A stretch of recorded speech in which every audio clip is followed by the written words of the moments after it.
Biasana pas mulai kan partisipanna sabaraha? Geus partisipanna sabaraha pas mulai? Mulai enak teu naon. Ketinggalan kan Kalau nonton bisa dina YouTube. ditonton di YouTube. Oh.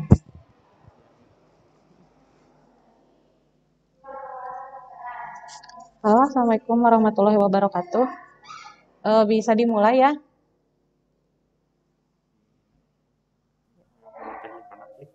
Iya.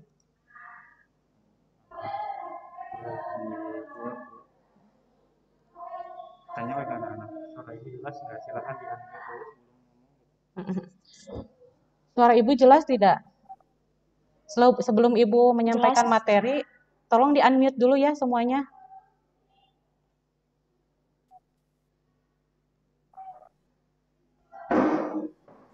Susi. Jelas nggak suaranya? Ya, Bu. Jelas nggak suaranya? Susi, jelas nggak suaranya? Ya, Bu, jelas. Cindy, jelas? Jelas. Agus? Bu. Agus jelas nggak, Agus?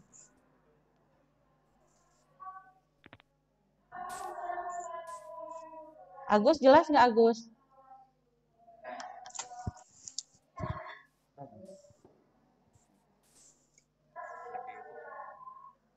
Tujuh.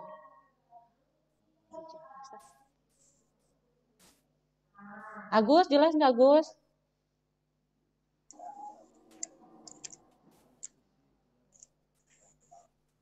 Ya tanya.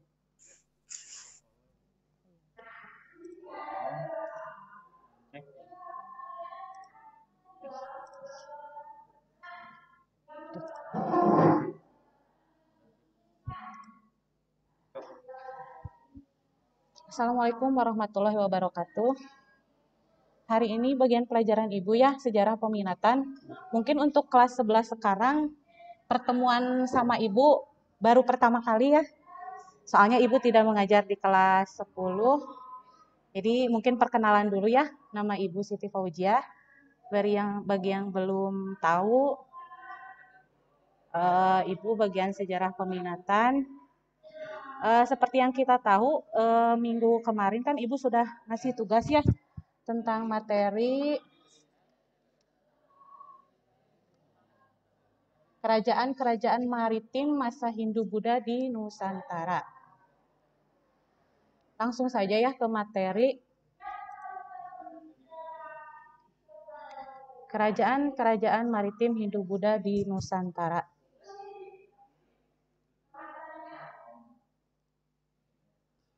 Pengertian maritim. Pengertian maritim menurut KBBI atau Kamus Besar Bahasa Indonesia adalah berkenaan dengan laut. Arti lainnya dari maritim adalah berhubungan dengan pelayaran dan perdagangan di laut. Ciri-ciri negara maritim ada 5, yaitu 1. Negara yang berada dalam kawasan laut yang luas. 2. Negara maritim biasanya negara yang memiliki banyak pulau. 3. Kegiatan perekonomian memanfaatkan perairan dan laut. 4.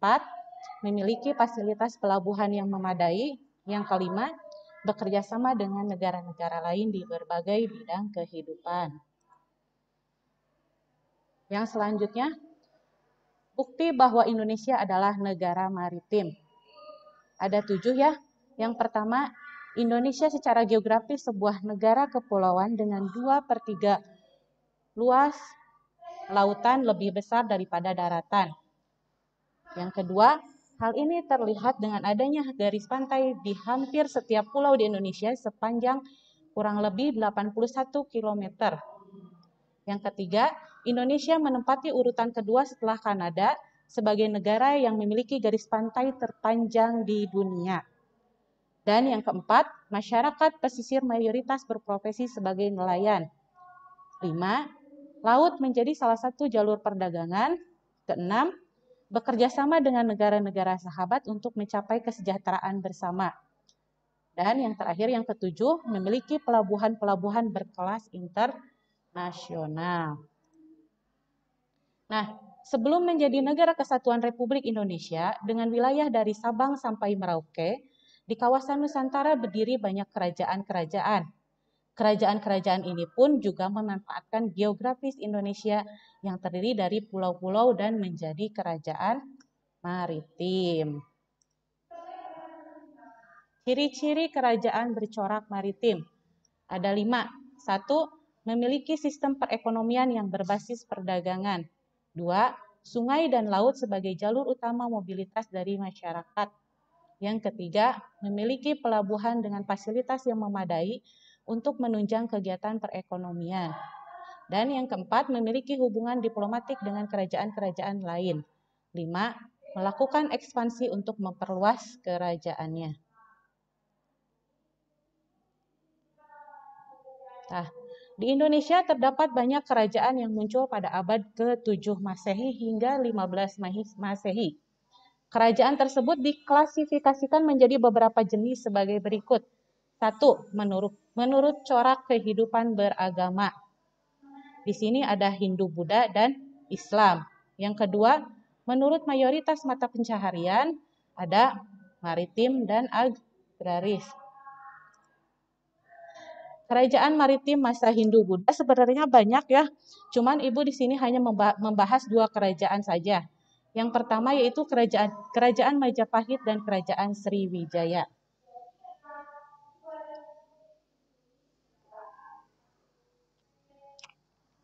Sebelum membahas ciri-ciri kerajaan Majapahit, Ibu menjelaskan terlebih dahulu pusat kerajaan Majapahit.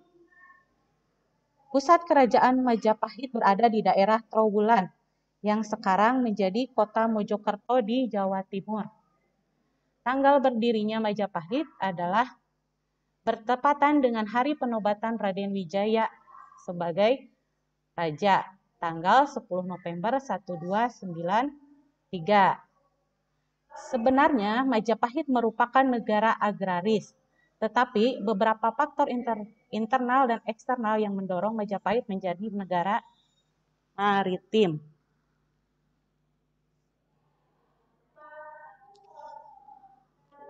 Agraris di sini diartikan sebagai negara yang sebagian besar bekerja pada sektor pertanian.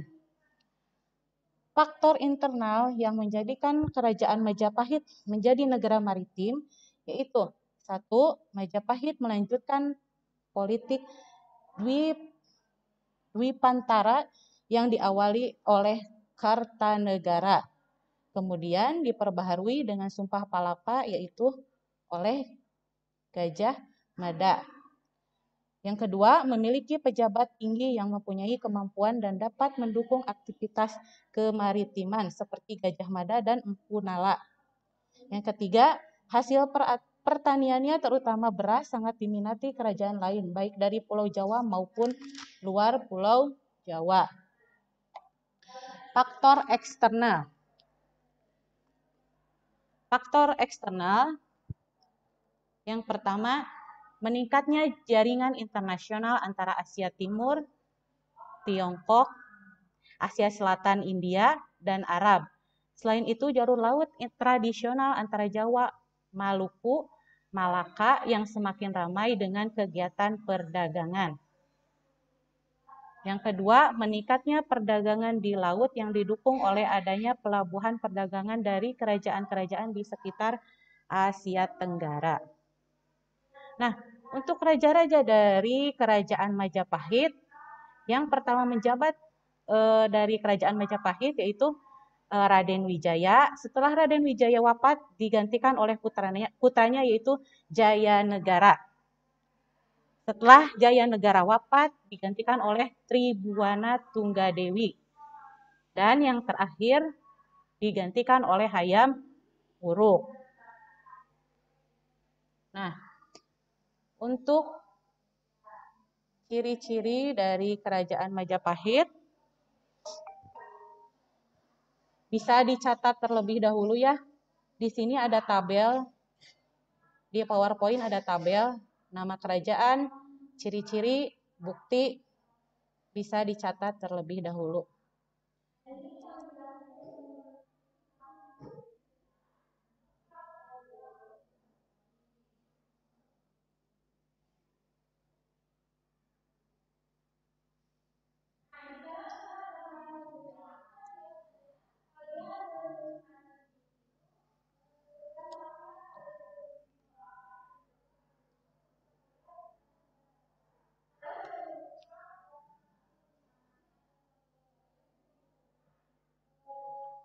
Kerajaan Majapahit, ciri-ciri satu, sungai dan laut sebagai jalur utama mobilitas dari masyarakat. Buktinya yaitu satu, sungai Berantas sebagai transportasi utama memasuki kerajaan. Dua, memiliki pelabuhan dengan fasilitas yang memadai untuk menunjang perekonomian. Buktinya memiliki pelabuhan besar di pesisir pantai utara Jawa, Pelabuhan Lasem dan Pelabuhan Ujung Galuh.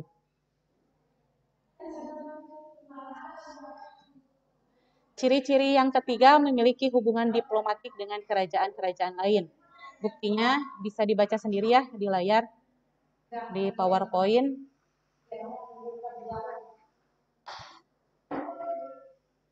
Majapahit dikenal sebagai kerajaan yang bekerja sama dengan kerajaan-kerajaan lain di wilayah sekitar Majapahit. Kerjasama ini saling menguntungkan, yaitu dengan pemberian bantuan dan perlindungan pada kerajaan-kerajaan kecil di sekitar Majapahit dengan imbalan upeti atau pajak pada kerajaan Majapahit. Ciri yang keempat yaitu melakukan ekspansi untuk memperluas kerajaannya. Buktinya yaitu wilayah kerajaan Majapahit yang meliputi Sumatera, Semenanjung Malaya, Kalimantan, Sulawesi, Nusa Tenggara, Maluku, dan Tumasik merupakan hasil dari ekspansi yang dilakukan oleh Sang Patih Gajah Mada. Yang kelima, memiliki sistem perekonomian yang berbasis perdagangan. Masyarakat di Kerajaan Majapahit mengandalkan perekonomian berdasarkan perdagangan dengan mengekspor hasil pertanian di kerajaan-kerajaan dan mengimpor kebutuhan Majapahit dari kerajaan sekitar Majapahit.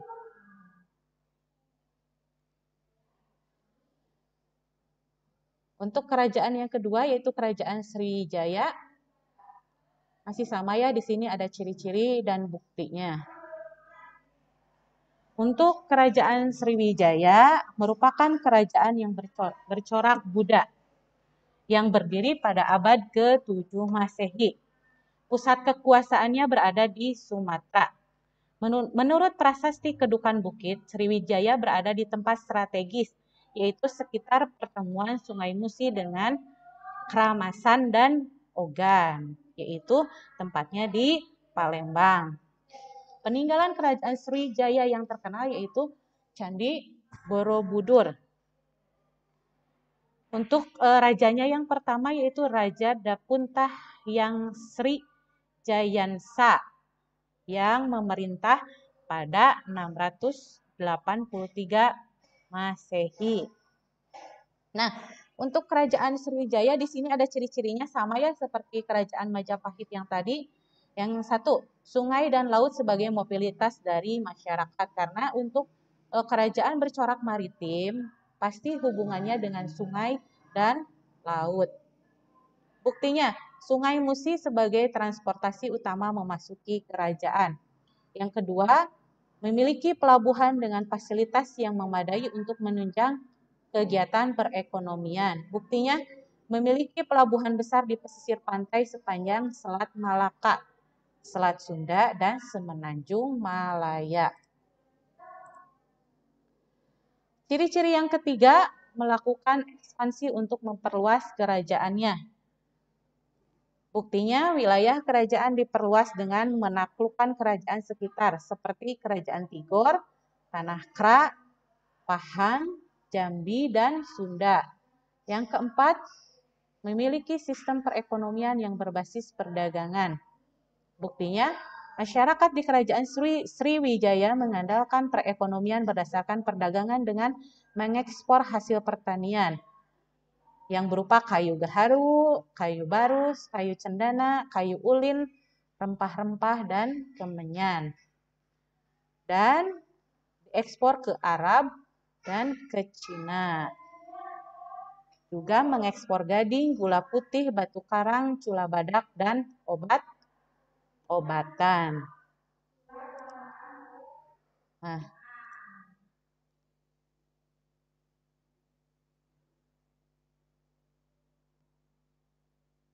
Ibu kecepatan nggak menjelaskannya?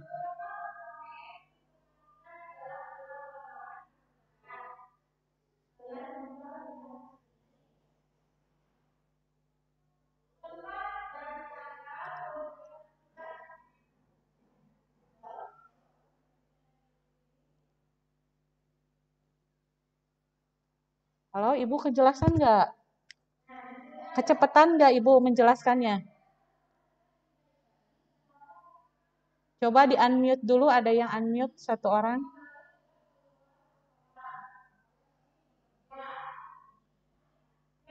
Rika mana Rika? Rika.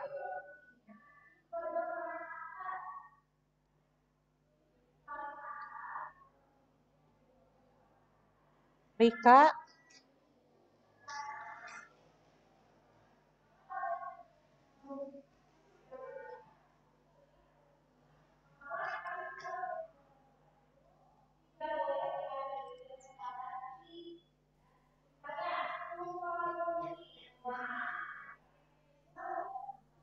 Coba Susi bisa di unmute. Susi. Susi bisa di unmute. Iya, Bu. Ibu Bisa, Bu. Ibu kecepatan nggak menjelaskannya? Ya, Bu, maaf. Ya, Bu, maaf kecepatan.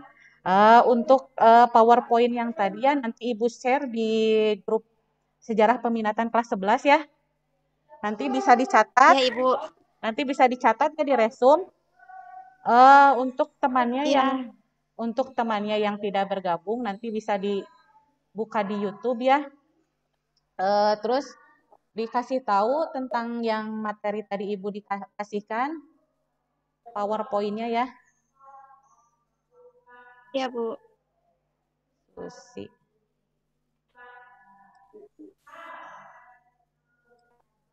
Untuk tugas yang minggu kemarin, Susi kelas mana Susi? Kelas 11 IPS 3, Bu. IPS 3, IPS 1 ada? Tidak. Dini. Dini.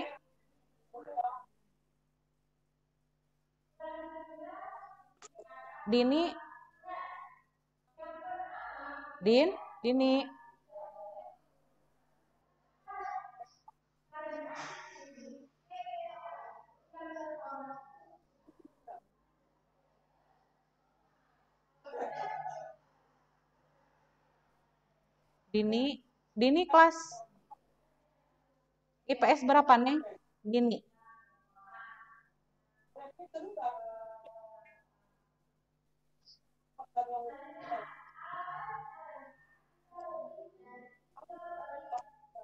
Susi? Bisa Ya, ada? Bu. Oh, Dini kelas apa nih? IPS berapa?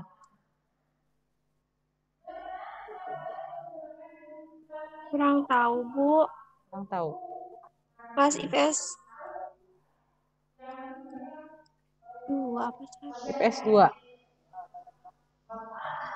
Nanti untuk PowerPoint-nya kalau yang tidak bergabung di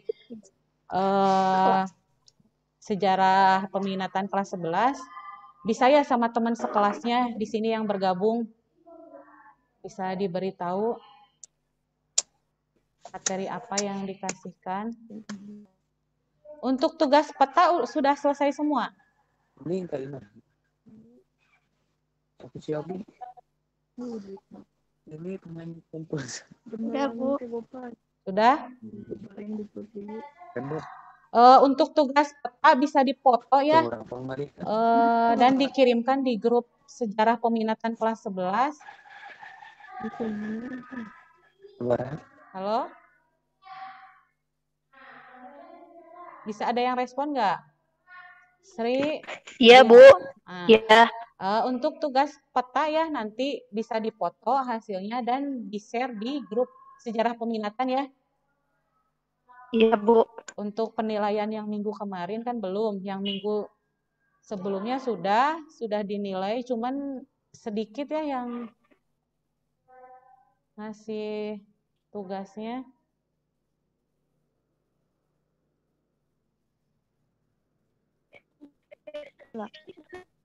Ada yang mau ditanyakan?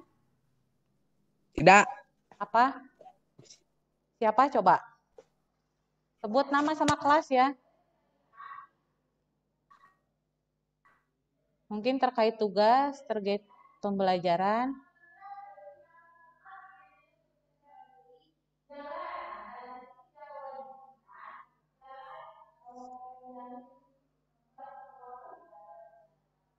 Boleh ada yang bertanya? Sudah cukup jelas?